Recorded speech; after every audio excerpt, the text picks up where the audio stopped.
Wonderful. Thank you, Lauren. Hello, everyone. Thank you for choosing to spend the next 75 minutes with us at this virtual workshop entitled Python Basics for Librarians and Archivists. Today's session is number 1 of 4 in a series of workshops on this topic taking place April 18th, 20th, 22nd, and 25th. My name is Taylor Davis-Vanetta. I'm Director of the Digital Research Commons at University of Houston Libraries and the Chair of the Digital Scholarship Section's Professional Development Committee. The series of workshops was developed by the DSS Digital Collections Discussion Group, Digital Humanities Discussion Group, and Professional Development Committee in collaboration with both the Equity, Diversity, and Inclusion Committee and the Outreach Committee. So my thanks to our presenters today, ACRL staff, and the DSS committee members for their coordinated effort.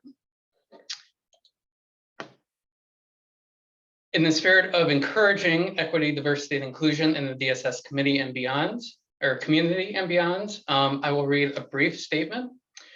Please take a moment and review the guidelines presented on this slide.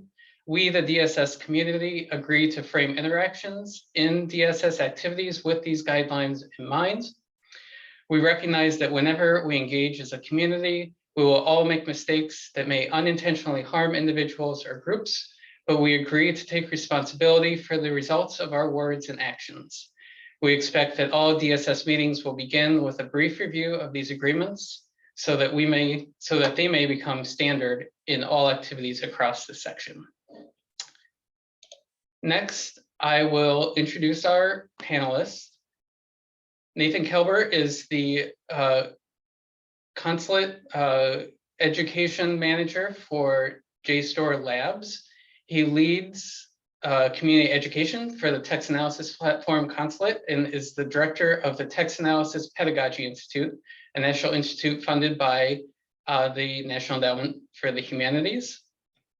Amy Kirchhoff enjoys her long career at JSTOR, Portico, and Ithaca. She is currently the business manager for Consulate, which offers a comprehensive and easily accessible program that helps you develop text analysis and data mining competencies, along with related skills through multiple modes of learning and hands-on application. So with that, please help me welcome Nathan and Amy. I will stop sharing my screen and hand things over to you two. Fantastic. Thank you, Taylor. I'm so excited. This has been a tremendously popular workshop so far. We had 300 registrations, which I think is just I think that's the maximum we could fit into a Zoom room. So this is just really fantastic. And I want to thank you all for joining us today. We're going to get into some Python basics. I know it's an area of great interest to librarians. I experienced it firsthand before I came to Ithaca. I was the digital scholarship specialist at UNC Chapel Hill, and we would teach courses in Python and R, and the demand and the interest was often just through the roof. We had long waiting lists, and I'm sure some of you are here today because you're experiencing similar kinds of things, or you would like to experience similar kinds of things at your library. So thank you so much for joining me. Today, we're going to use the Consulate platform for these lessons, and I'm going to show you how to get rolling with that. It's pretty quick. We're just going to sign up for an account. All you need is an email address and a password, and then we can get started. So let me show you how to do that. I'm going to share a screen, and we'll get rolling here.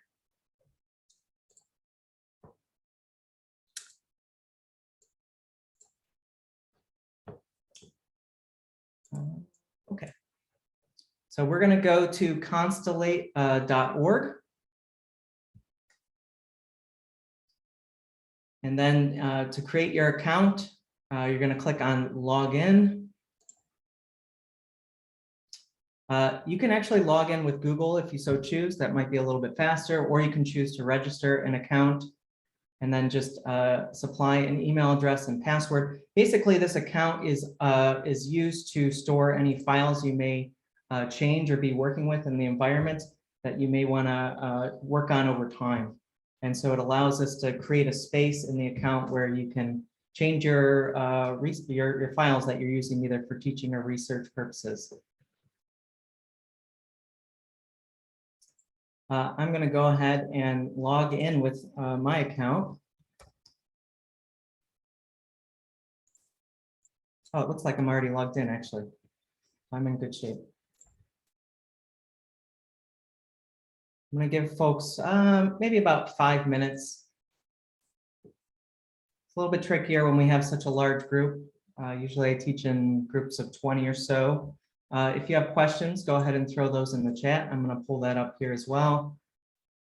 And Amy here is my co-pilot. She reminds me when I forget to share screens and shares all sorts of helpful links. So thank you there, Amy, for signposting the process to get into the Constellate learning environment.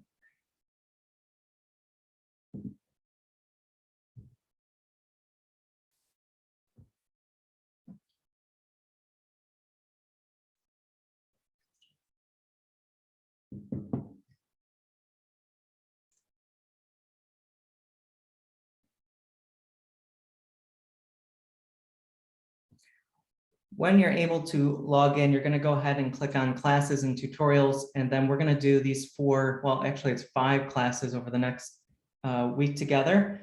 Go ahead and jump into getting started with Jupyter Notebooks. You're going to click on that and then click on Open in Constellate Lab. And I'll repeat that when people come back around. I know people are still signing up for accounts, so don't worry about that. We've got a few more minutes for everybody to get signed up and logged into the environment.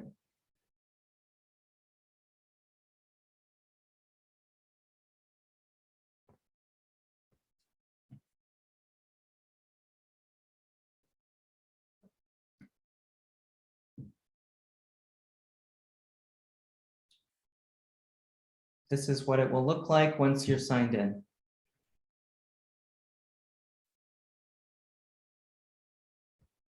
And if folks are curious, this is basically like a binder environment. It's Jupyter Notebooks. That's what we're going to use today to do our learning. And if you've never written in Python or Jupyter or used a Jupyter Notebook before, that's perfectly fine. We're going to start off at the absolute beginning with the basics. So if you've never coded before, it's okay.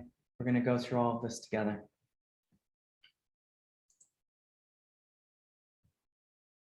And if you have any questions or issues logging in, just let me know.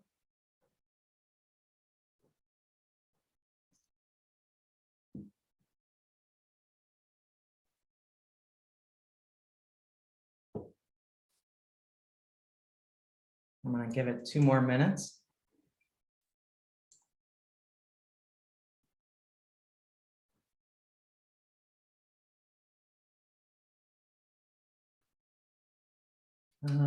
Interesting.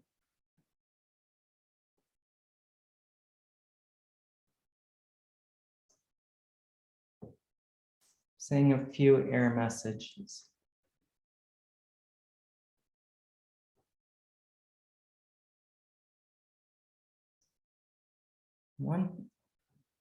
Okay, a couple of people saying they had to hit refresh.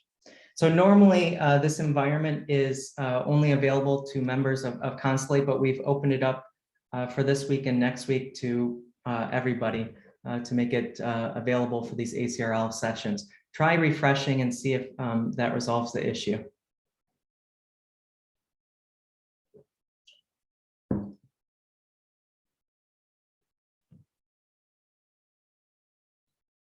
Okay, I'm going to make note of this bug and pass it on to our developers.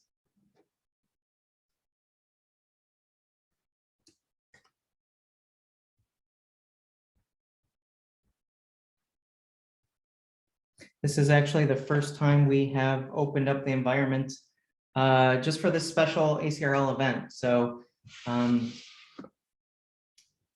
it should take, how long does it take to open? If nobody is on the system, it takes about 15 seconds.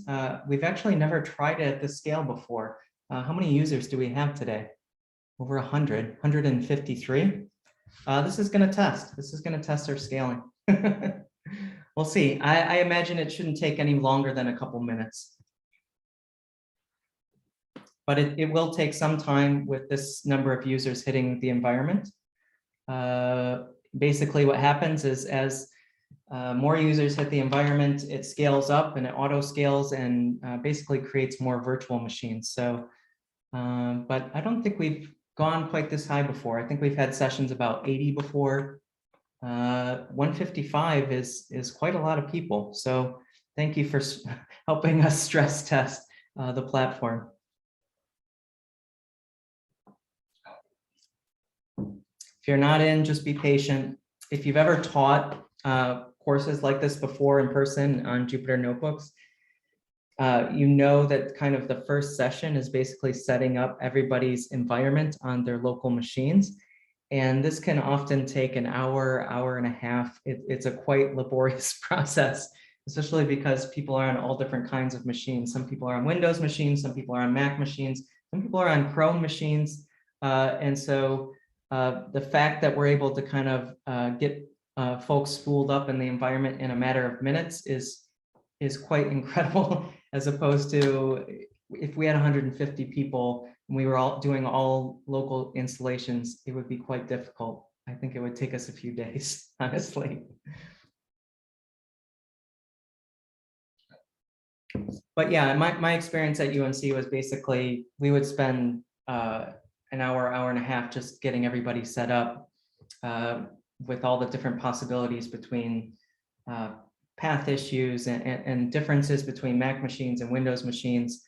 And so one of the things we're really trying to do with this platform is enable people to get into the environment quickly and start learning. Now that might mean 5 minutes at a scale of 150 plus people, but I think that's totally worth it.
We'll give it a couple more minutes.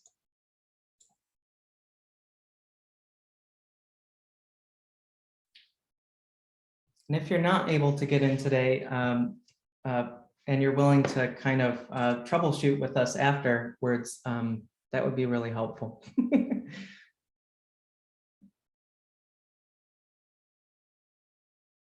My understanding is that the course contents will be available after it's over.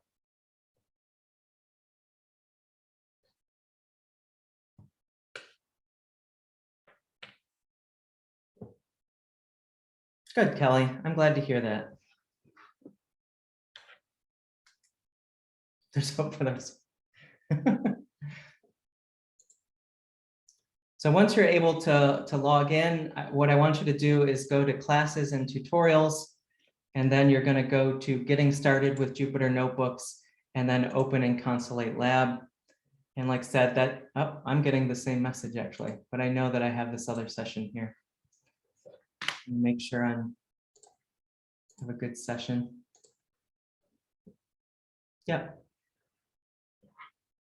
So it does look like there's a bug there, and I appreciate you all showing us that.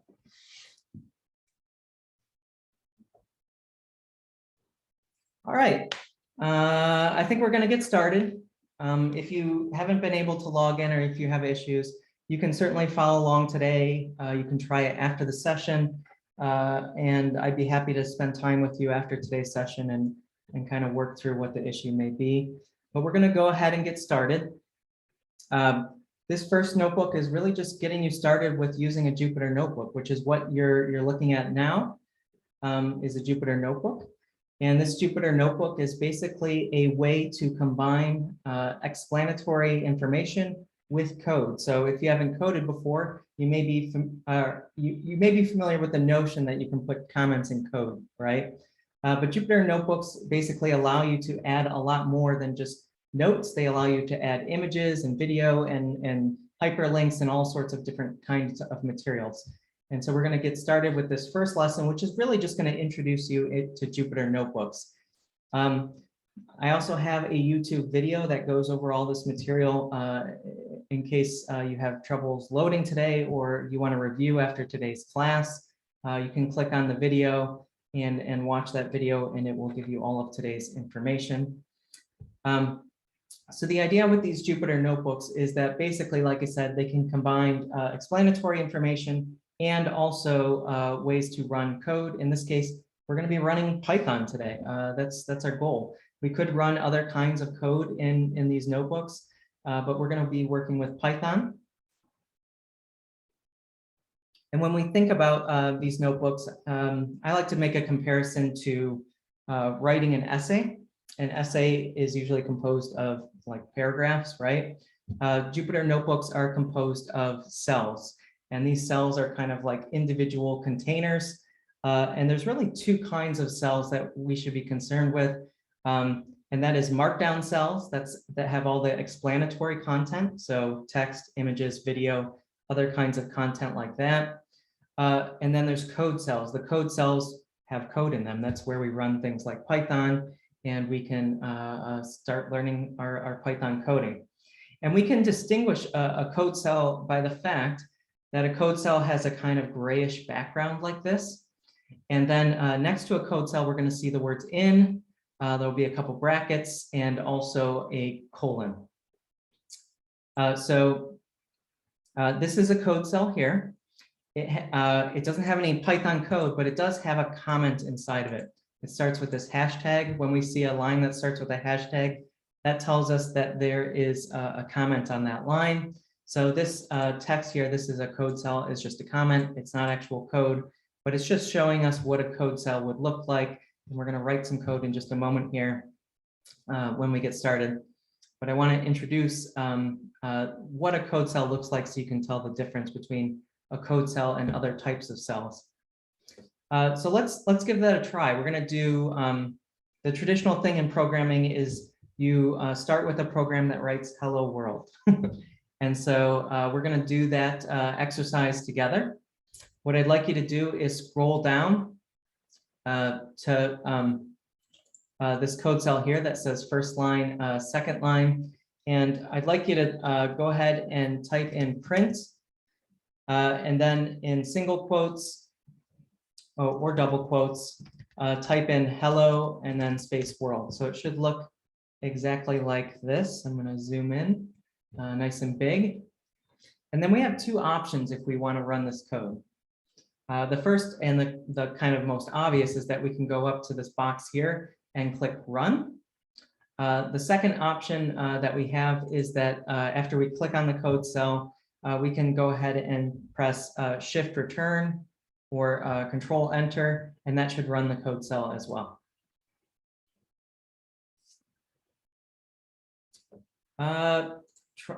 Folks are saying they're not able to edit. You should be able to just highlight the text that's in the code cell. If it's not, it doesn't seem like it's editable. What you could try doing is going up to this kernel menu and just go to restart. It may be that the kernel timed out as we were waiting for everybody to log in.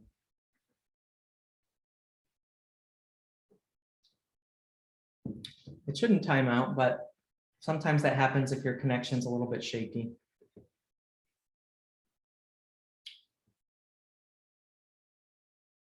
So originally in there was, at least in mine, there was something that said first line and second line. I think yours should be blank. But basically, we're going to type in this text here, and then we're going to run it. And then we should see as an output here, hello world.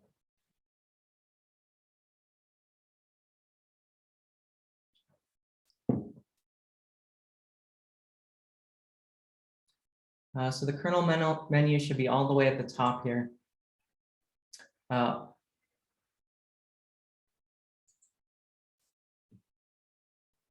No toolbar showing. Oh, it may be that folks haven't actually opened it up in the lab environment. So if you're just on this page, this is a preview page of the content. In order to actually get into the lab environment, you do have to click on this Open in Consulate Lab, which allows you to open it up in the environment where we can actually run with code and change it. Thank you. Thanks for that clarification, Stephanie. For those folks who are running their first code, I want you to try a few things. Try using a single quote or double quote around hello world, and let me know in the chat, or come on mic if you want. Use your cams too, that's fine with me. Let me know whether it matters if you use single or double quotes. Does it seem to make a difference?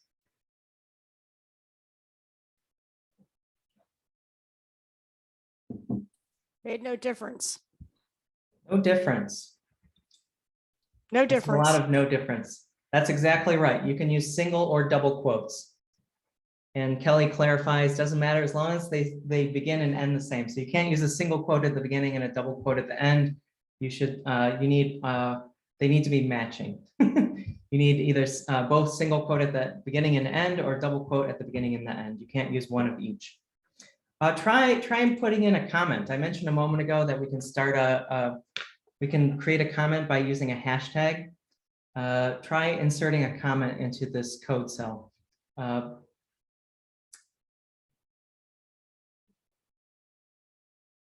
Crystal's pointing out something smart here. The comment can't be first. That is, if you try and put a comment in front of the code, as soon as we put a hashtag on the same line, the whole line is going to turn blue-green. So that's what's called commenting out.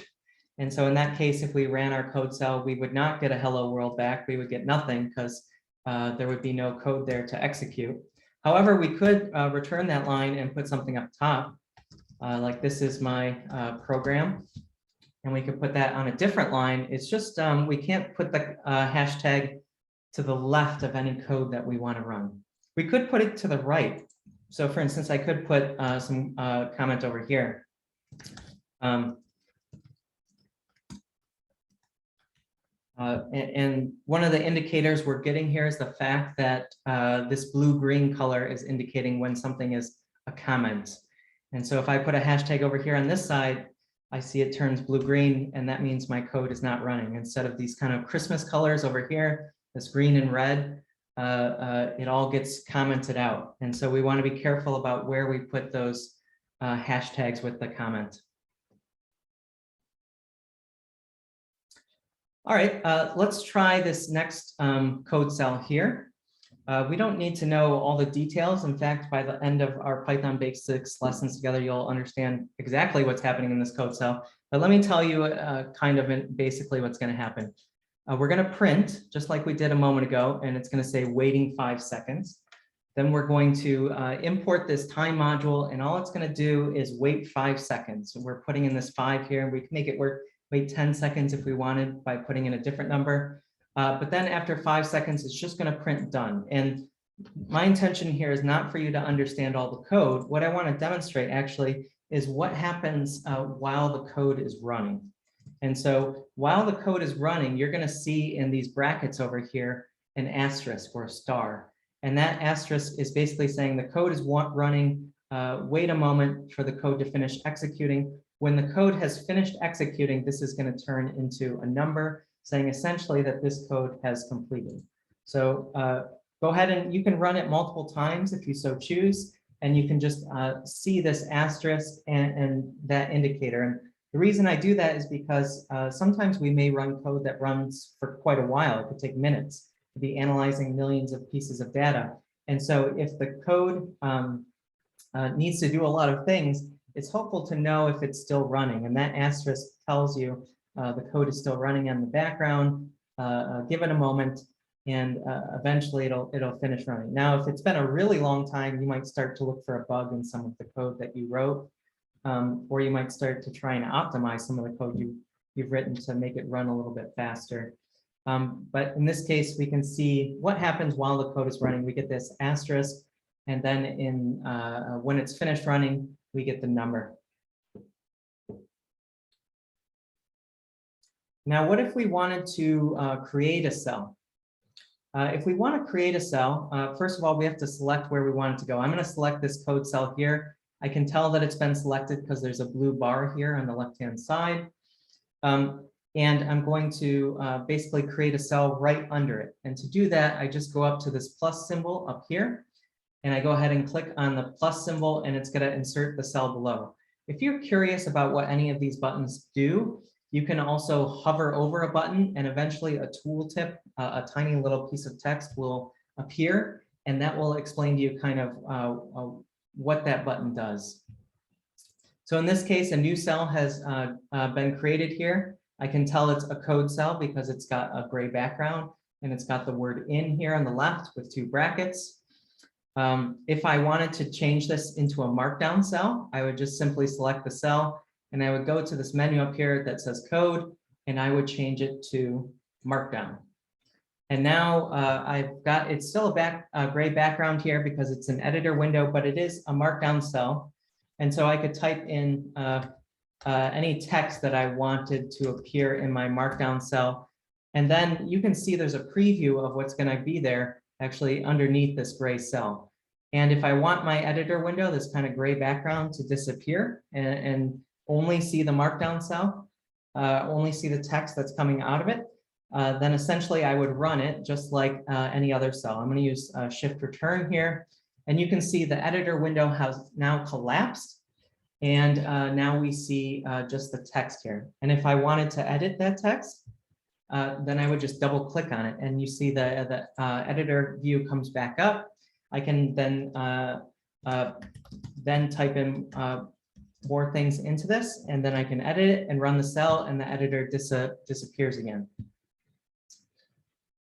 And so that is how all the text in this notebook is in markdown cells.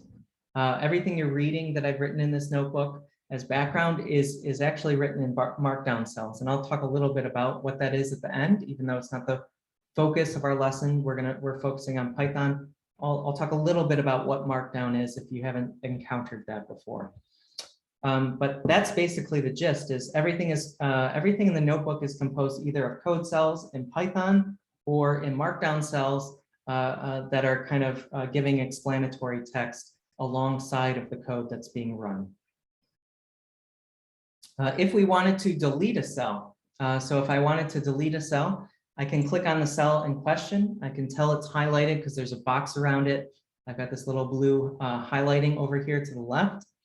And if I want to delete that cell, I can go up to edit and then delete cells up here in the edit menu. Or alternatively, as a shortcut, I can hit the D key, that is D for delete. I can press the D key twice in a row and it will delete that cell. If I make a mistake, a little boo-boo here, then I can also go up to the edit menu and there is an undo delete cells. And so keep that in mind as well, that there is an undo button. These notebooks are basically designed to refresh each time you load them. And so don't feel like you can't play with them or try and break things, or it's kind of like each time you load into the environment, it's like a freshly formatted computer. And so all the materials will be the same as when you started again. And so, yeah, the only way you can learn this stuff is by breaking things and playing with things and running code that has errors and all that stuff. Like that, I'm a firm believer that's how people learn is trying different things. And so don't be afraid to try different pieces of code, to delete things, to try everything out, because that's really the goal, is to get you learning by dabbling. I think dabbling is the best way to learn. Okay, I already talked about how you can modify a code cell or a markdown cell. Any of these are markdown cells, and you can double click on them and you can see the text that's underneath the markdown cell, and you could change it. So you kind of can see behind the creation of all this stuff now is that it's really just created out of those two basic cell types. It's really just code and then markdown cells. But let me, I don't want to spend a ton of time on this, but I'm going to go briefly into markdown, just because if you're going to write your own Jupyter notebooks and play with Jupyter notebooks, I want you to know a little bit about how these things are created. And all of these lessons that we're doing together with each other are actually open educational resources. And so if you like any of these notebooks, please reuse them, use them in your own teaching, use them in your own learning, your own research. The whole idea here is to kind of create a community of practice where we're sharing educational materials. So if you're curious about kind of where you could grab these notebooks from, you could go to File, Open, and then you can see all of the notebooks that are in this environment. You could download it directly from this environment if you so chose. You would just choose a notebook you were interested in and then choose download. We also have a GitHub site right here. This is the project. I'll paste this in the chat as well for folks that are curious.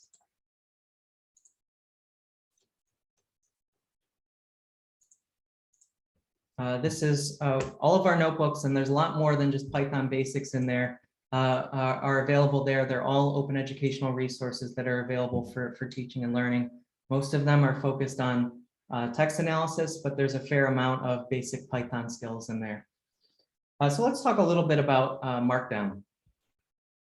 So basically, Markdown is a way to stylize text, to do things like bold and italics and create lists and headings and all those kinds of things, all those good HTML things. If you're familiar with HTML, you can kind of think about Markdown as a way to write HTML that makes it a little bit faster to write and a little bit easier to read. And so I'm going to talk a little bit about Markdown because I've been introducing you to Markdown cells, but I haven't said a lot about kind of what Markdown is. So let's take a quick look at Markdown example. So I'm going to create a new cell here, and I'm going to make this cell a Markdown cell. So I created a new cell with the plus button, and then I used the Markdown menu right here, code Markdown. I chose Markdown to create it. You could also edit one of the existing Markdown cells if you're interested. So first of all, one thing we can do is we can create different size headings. And we do that with hashtags in Markdown. So a moment ago, we used hashtags in code cells, and that created a comment. In a Markdown cell, it creates a heading. And so I can put a title, and we can see below that my title is being generated in large font to show that it is a heading. I should also say there is a kind of table of contents that will be automatically generated when you use these headings. If you click this button up here, you can see all of the kind of headings that are in this document, and it breaks it down into nicely ordered chunks. If I wanted to create a level 2 heading, slightly smaller, one hashtag is the biggest heading, the highest level, then I would put 2 hashtags, and it creates a slightly smaller heading, 3 hashtags, a little smaller, and so on. So the more hashtags I use, the smaller the heading gets. But that's how I can create headings, is using hashtags. If I want to create like some text with some emphasis, so I'm going to put in some text here. And if I want to add some italics, then I would just put asterisks around text. You can also use underscores, that works as well. If you prefer underscores, you can put some text and then just put an asterisk on each side of the text you want to be italics or emphasis. And if you wanted to do bold, then you could put 2 asterisks around the text that you want to be bold, or again, 2 underscores also works the exact same way with Markdown. If I wanted to do something like create a bulleted list, or what in HTML parlance would be an unordered list, I just put an asterisk, and then I put the first item, and then an asterisk, and the second item, and so on. So you can see it's generating a preview of the text down here. I can see this is a bulleted list down here. If I want a numbered or an HTML an ordered list, then I just do a 1 dot period and start writing. So this would be item 1, then item 2, item 3, etc. You can see that's creating a bulleted list down here at the bottom. Hey, Nathan, Yeah, we got a question about, can we get our headers into the TOC structure on the left side? as soon as you run that text, it will recreate the table of contents and it will be added into that structure. So here I put in, here's my title. If I run that and get rid of the editor, it should come over here. Well, I know why. It has to be, I've actually only made it recognize level 2, I think. So let's try that. I think I changed one of the settings here, so it only, you can go in here and change the settings, leave H1 items out of table of contents, which is what I did. So if you wanted to appear in the table of contents here, you could use 2 hashtags and it'll go into the table of contents, or you could unclick this box right here, and then it would show H1 headings as well. And so you can see there's some additional things like where should I begin the numbering? Should I automatically number the headings, etc. So there's a little bit of neat stuff under the hood there, but you can see here is my title, which is the title that I just created, is now in my table of contents. So if you wanted to appear on the left, you would use 2 hashtags here to make it appear in your table of contents. The other thing that I wanted to add, oh, links. Let's do a link. And again, this is a quick crash course. It's not intended to be a course in Markdown. I just want you to understand how these lessons are created because they are open educational resources. So if you reuse them, you can change them for your institution and your learners and your environment. So if you wanted to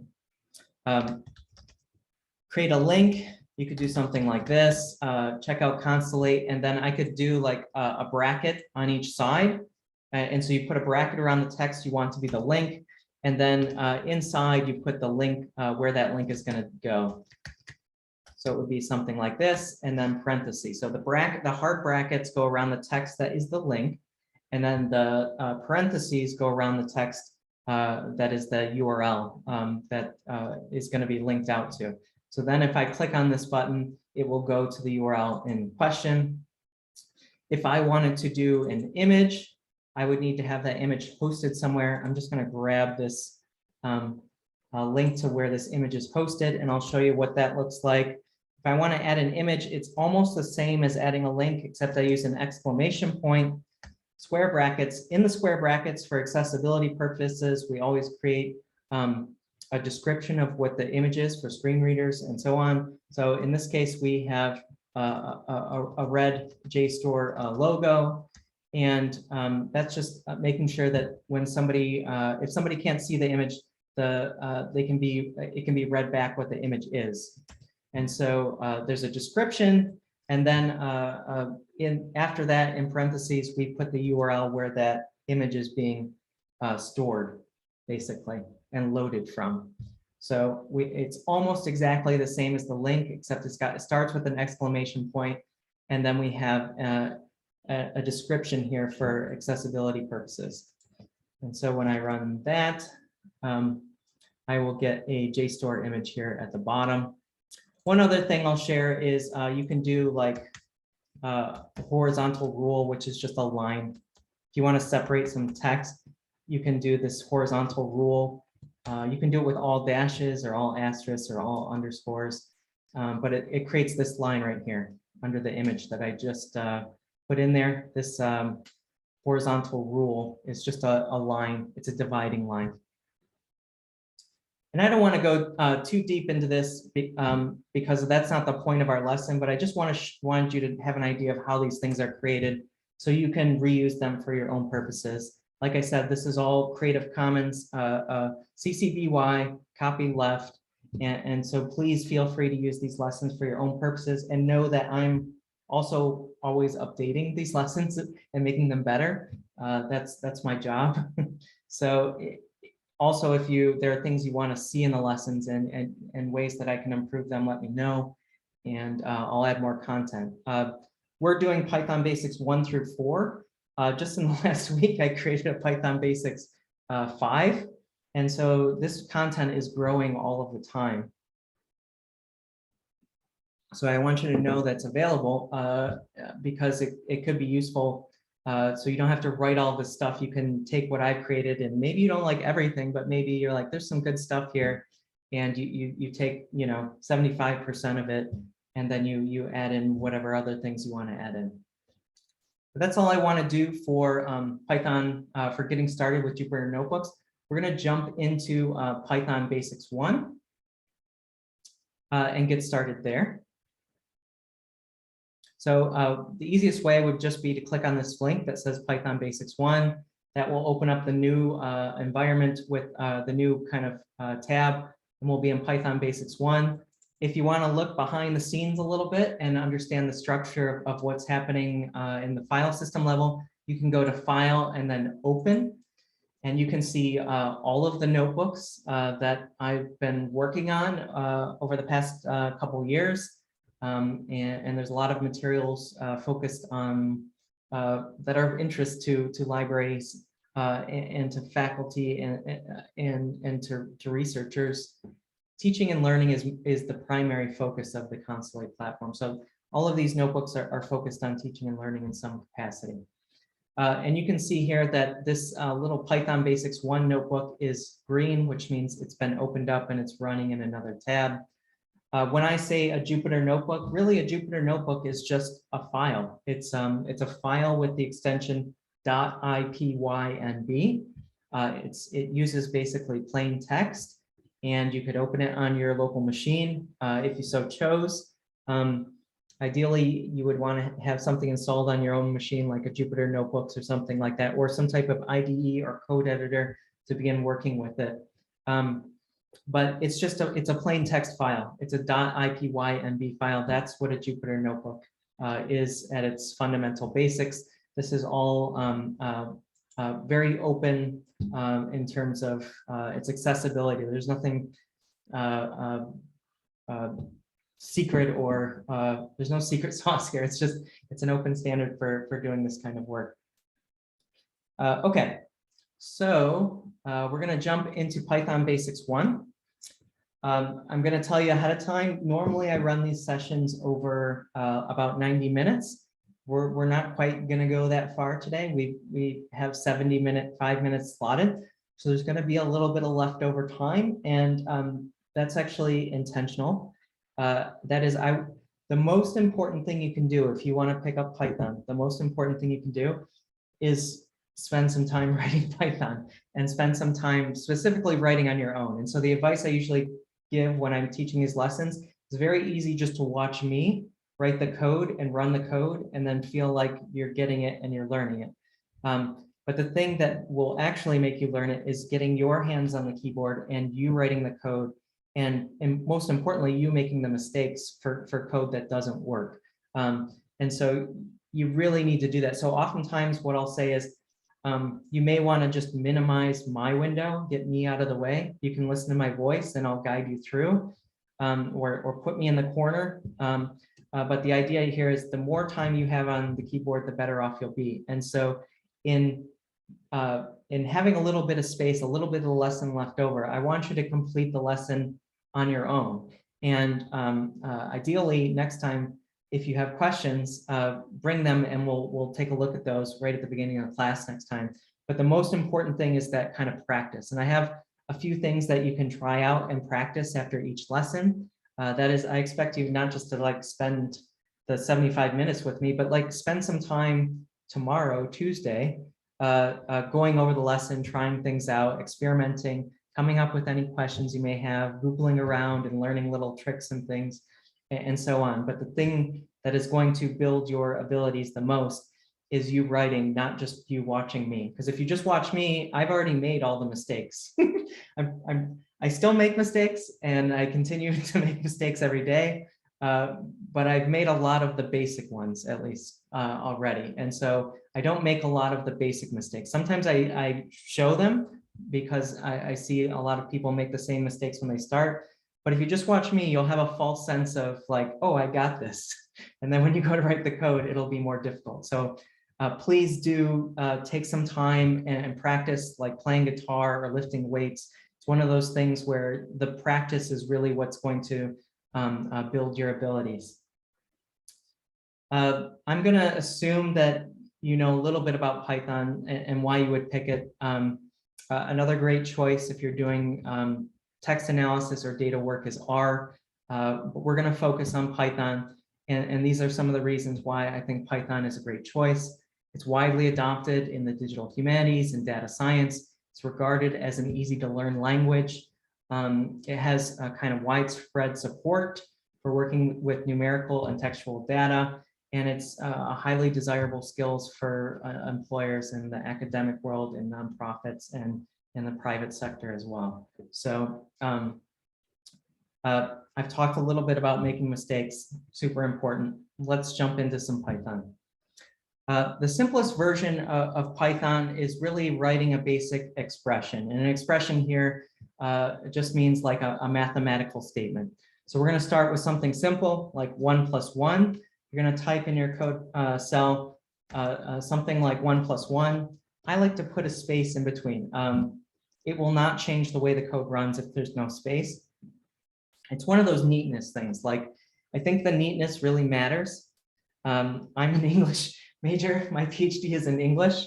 And so like, write code that's easily readable. You're doing your colleagues a favor if they have to look and run in your code. You're doing yourself a favor. We've all had the experience of like scrawling a note on a sticky and then we pull it out and we're like, that's my handwriting. I think I wrote this, but I don't understand what this is. So be nice to yourself, your future self will thank you if you write like code with nice spaces and comments and things like that. So if we do 1 + 1 here, or any addition really, we can run that code cell and we will get, this time we will get an out. So we have the code that's going in, and we have the code, the kind of result that's coming out. And in this case, we get a 2 back. No big surprise here. But Python can do math, right? No surprise that computers and Python programming language is good at doing math. We can also do, say, a subtraction. Go ahead and try a subtraction in the next code cell.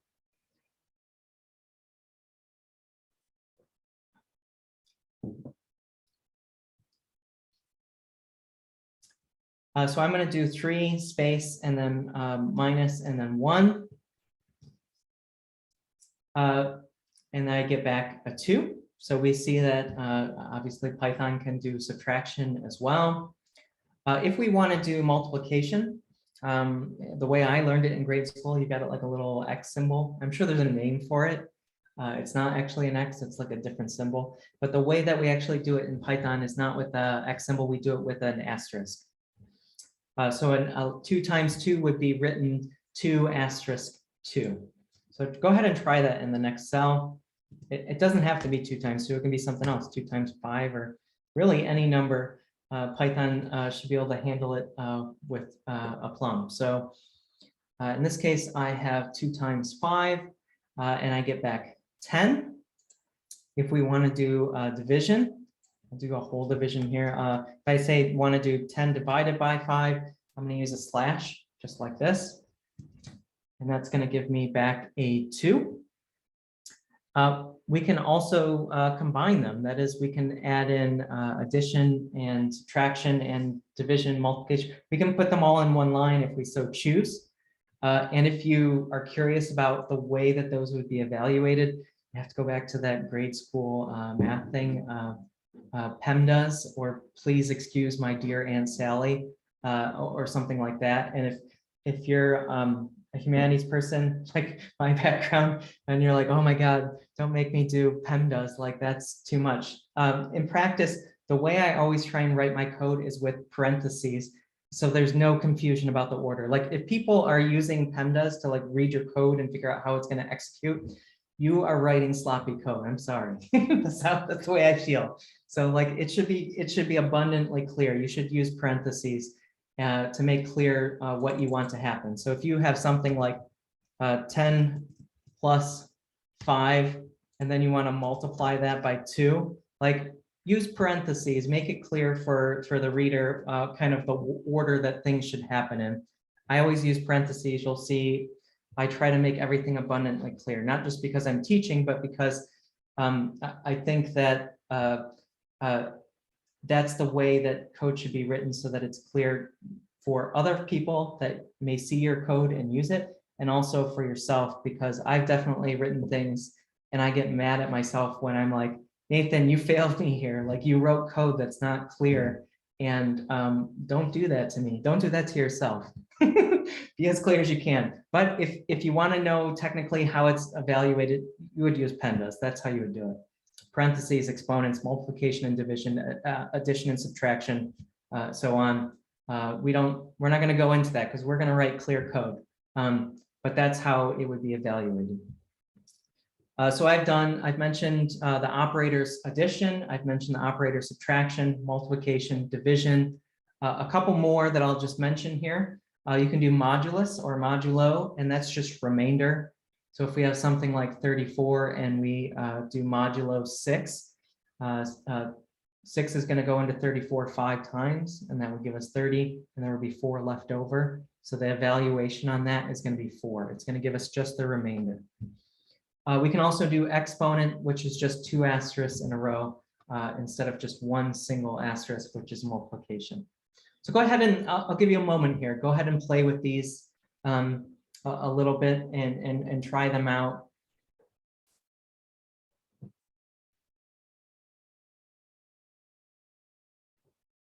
Thank you so much, Amy, for kind of handling the back channel while I do this. Amy has seen me present this probably a dozen times, so she knows everything.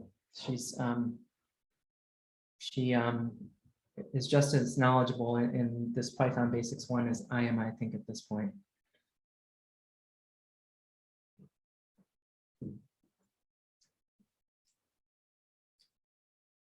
A little space to play here. I'll give you one more minute if you want to try and run some code here, and then we're going to talk about data types.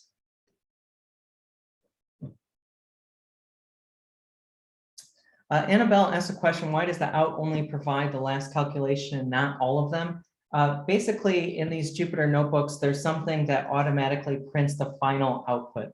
And so if you wanted to print more than one thing, then you would just put it in a print function like we saw at first. We're going to talk more about print functions later. But if you wanted to print the output of multiple things, then just anything you want to be printed out, you would put inside of a print function, inside the parentheses there. So you would write print, and then in parentheses, you would put what you want to be printed out. Otherwise, it only prints out automatically the last thing that is in a code cell. And that is an artifact of the way that Jupyter Notebooks work, not necessarily the way that Python itself works.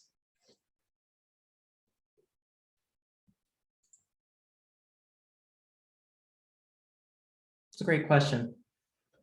And I'm leaning on that because we haven't really talked about print functions and so on. We're going to get there.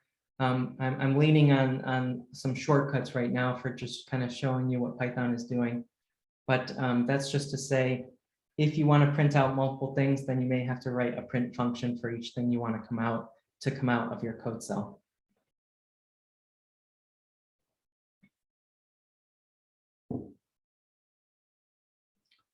All right, let's talk about data types. We're going to talk about integers, floats, and strings. Basically, we've been working with expressions, and they've been evaluating to kind of a single value. But we can work with not just numbers. We've been mostly working with numbers at this point. We can work with letters as well, or characters. There's a little bit of verbiage here. There's a lot of jargon in programming, and I think a lot of people find this intimidating when they start programming. They're like, you're using all these words, but they don't mean what I think they should mean. And so you'll notice I have a lot of links here because there's so much jargon in programming. And so any of these blue links you can click on, and they'll take you into this glossary that I've laboriously put together that describes kind of what each of these things are, all sorts of text analysis and Python things. And so if you're curious about what something is, you can look in this glossary. or if you just need a quick refresher, I try to really introduce things step by step in a nicely scaffolded way. But if you were like, yeah, what is an integer again? Or, what is a string? I forget. You can click on one of these links and it'll take you to that glossary, which I hope is helpful.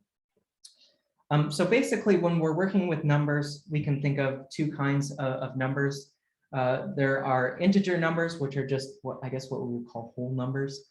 And then there are float numbers, which are just numbers or floating point numbers. They're numbers that have a decimal point in it. That's the simplest way to put it. And then when we're working with characters or letters or words, however we want to say it, we call those strings. That's the word that we use in programming, is a string. And so I've got a few examples in this table here. On the left, I have kind of the familiar name that we might use outside of the programming world. Then I have the programming name in the middle here, and then I have examples on the right. So here we have examples of whole numbers. I have things like -3, 0, 2, 534. For decimals, we call those float or floating point in programming. And that's 6.3, -19.23, 5.0 is technically a float because it has a decimal point in it. 0.01 is a float, it has a decimal point. And then we usually call something text, but the name in programming is string. And so really what a string is in the programming world is just a sequence of particular characters. And so we can tell something is a string because it begins and ends with single or double quotes. So when we did our print hello world, when we put the hello world in single or double quotes, we were technically using a string. We were passing a string into the print function. And so here I've got examples of strings. I've got hello world like we did before. Here I've got 1,700 butterflies in this second example here. So notice this is technically a string, even though it has what looks like an integer or a number inside of it, because it's encapsulated in quotes. The fact that it's encapsulated in quotes makes it a string. And same thing with this example here with 1823. It looks a lot like an integer, but the fact that it is in quotes technically makes it a string, not an integer. And I'm going to tell you in a moment why that's important and why we make a distinction here. I also have an interesting example here. There's just two single strings in a row, two single quotes in a row. And that would be a string that is empty. It doesn't have any content inside of it. So we can call that an empty string. But technically it's still a string. It just doesn't have any characters inside of it. And there's no text inside of that string, right? And so I want to take a look at these data types because these are the primary data types in Python. And so understanding a little bit about how they work is super important. And so what we're doing here is basically a comparison. We're using something called the comparison operator, which we'll talk about in more detail in a future lesson. But we're using a comparison operator to compare something on the left with something on the right and see if they're equal to one another. And so in this case, we're saying, is the left thing equal to the right thing? And Python is going to give us back a true or a false. So in this first example here, I have 42, the integer, and I have 42.0, which is technically a float. And I'm saying equals equals in the middle. And I'm saying Python, are those are equal to each other, true or false? And it's going to give me an answer back when I run this. And so in this case, it says, yeah, actually, Python can identify, even though one is an integer and one is a float, Python can see that they're actually equal to one another. So it can tell the difference between integers and floats, but it can also see that they're kind of the same thing now, or the same value in this case. If I have something like 15, the integer, and then I have 15, the word, and technically this is a string because it begins and ends with a single quote. If I run that, Python is not able to determine that the word 15 is equal to 15, the integer. It thinks of those as two different types of things. And here's a really interesting case. What if we do like 15, the integer, but then we just do a string and the content of the string is 15? What do you think is going to happen? Will Python think those are equal to one another or not? Let's try it. A lot of times people ask me questions like, what will happen? And I say, let's try it. That's how you learn Python, is you try it and you see what Python does, and then you try and understand kind of the choices it makes. That helps you kind of understand the logic, right? So in this case, they seem like they're the same thing. We have the 15 integer and we have the string 15, but Python says false. And I'm going to talk to you now kind of about why that is, and why we have to make a distinction between strings and integers. Like, it doesn't seem like something that's necessary at first. It doesn't really make a lot of sense, I think. But when you learn a little bit about the plus operator, which we've been using so far, we've been using the plus operator to do addition and to sum things. When you learn a little bit more about this plus operator and how it works with strings, it's going to make sense why Python thinks of these as different things and why that's significant. So let's take a look here. So first of all, we've been using the plus operator to sum integers, and we could use it to sum floats as well. We're going to use the plus operator now to bring together strings. And this process is not called summing or adding strings. It has a special name because, like I said, there's an endless amount of jargon in programming. It's called concatenation. And so basically, when you use the plus operator between two strings, it concatenates them, which means it just brings them as close as possible together. It takes those two strings and it's just like we're stuck on each other like glue, right? And so in this case, I have a string that has hello, and then I'm using the plus operator, and then I have a space character, and then I have a world over here. And when I concatenate those together, it adds them together, which just means it brings them into one string. That's what the plus operator does. It takes two strings and makes them one string. Now notice I had to include a space there. That may not be in your example actually, but if there's no space there, then the concatenation will actually bring those two words exactly next to each other. It'll combine them into one. And if we wanted, I suppose we could actually do a triple concatenation. We could add another string in here that was just a space, and then we could do another plus. I'm going to make sure I have nice spacing here so it's legible. And we could do something like that. And we could concatenate three strings into one string. Sure, why not? And if you want to try that, you can try that in the next code cell here. Try combining three strings. But this is why we need to make a distinction. This is why we need to make a distinction between strings and integers, because if we do something like this, if we do something like give me the string 55 and add it to 23, the integer. So we got string 55, it's string, it has single quotes on both sides, and I add it to the integer 23. I am going to get an error. It's going to say can only concatenate str for string, not int for integer to string. And so here's where Python's getting confused. This is why Python is confused, because the plus operator actually does something different depending on whether we're working with strings or whether we're working with integers. And so this is why Python's getting upset with us, because it wants us to be very clear about what that plus operator should do. And so it doesn't know when we use that plus operator, do you want me to treat these both as strings and give you the concatenation, which would be 5523? Or do you want me to treat these as integers and sum them up like traditional addition? And so if Python doesn't know, do you want concatenation or do you want summing, addition, then it doesn't know what to do and it gives us an error. And that's why we have to make a distinction between strings and integers, is essentially because that plus operator does something slightly different depending on whether we're working with one or the other one.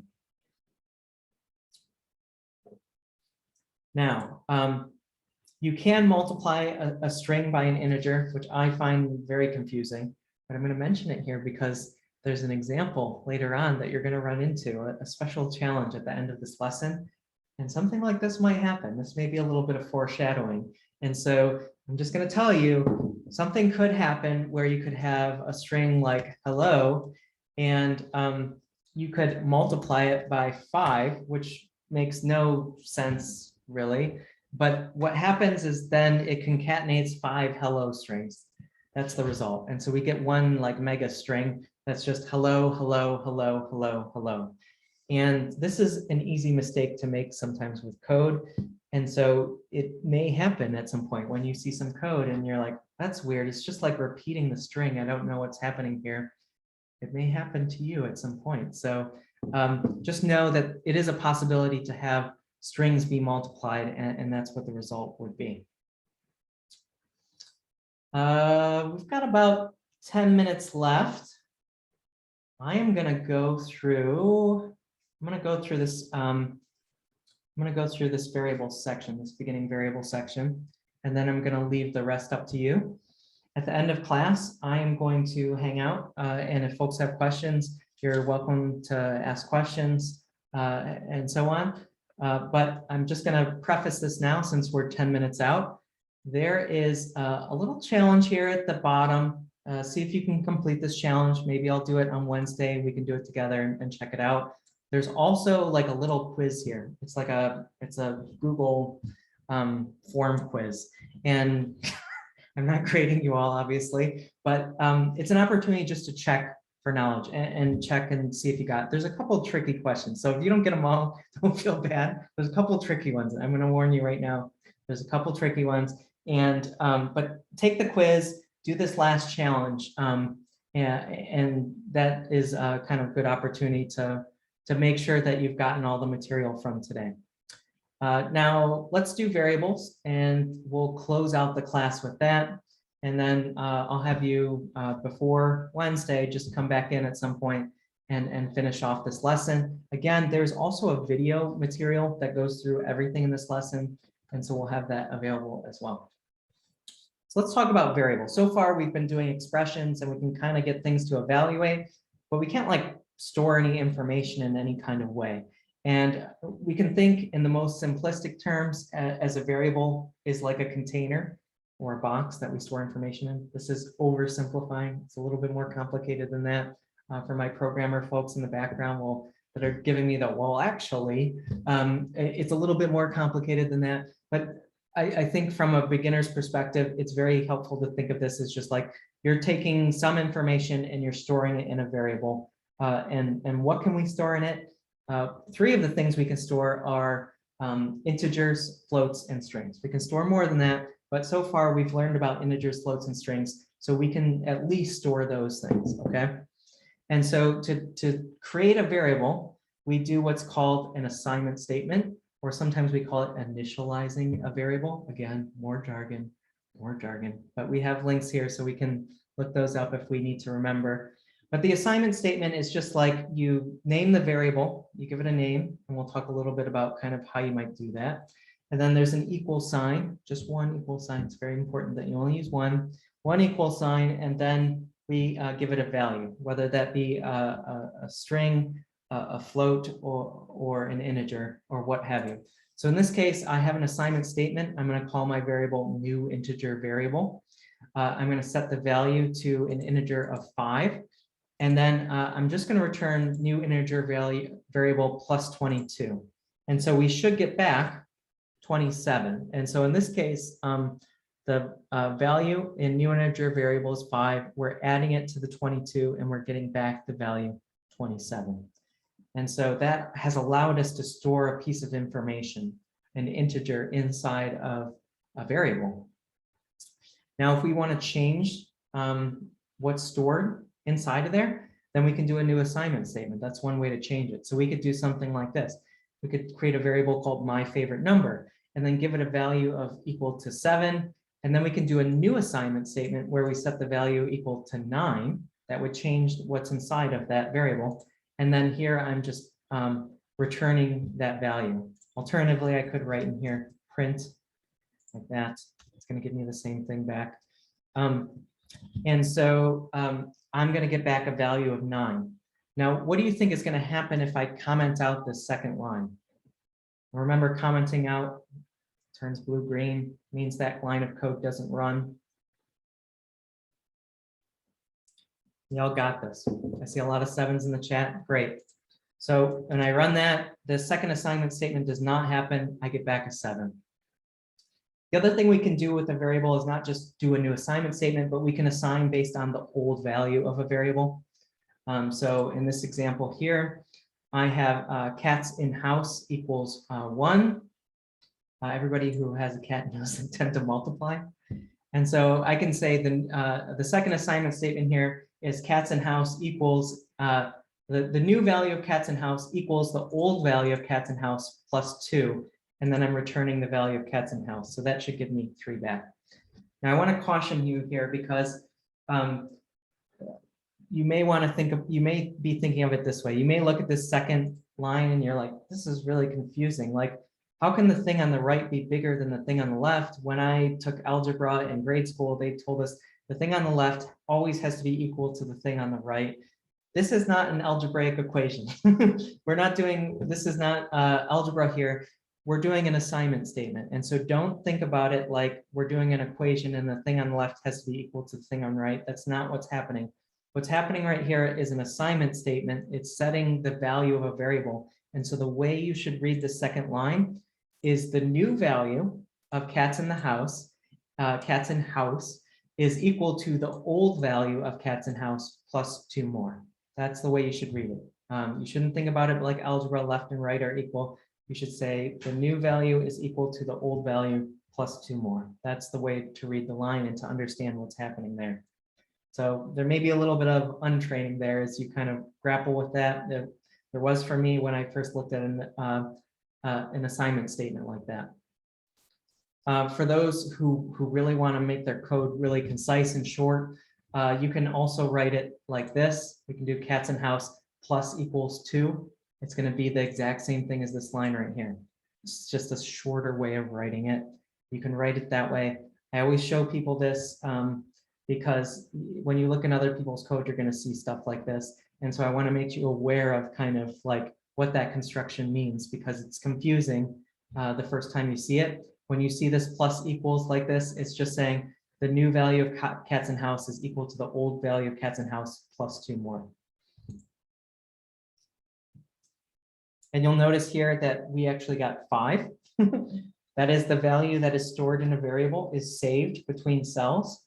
And so this is a helpful time to point out that when you're running a Jupyter notebook, I always advise starting at the top and running down cell by cell and running every cell, because a variable could be created further up. And if you don't run that code cell and then you run a code cell in the middle or at the bottom, you could get an error because the Jupyter notebook will be like, well, there's no variable with that name because you haven't created it. And so I always advise when you're working your way through these Jupyter notebooks, always start at the top, run every single code cell on the way down.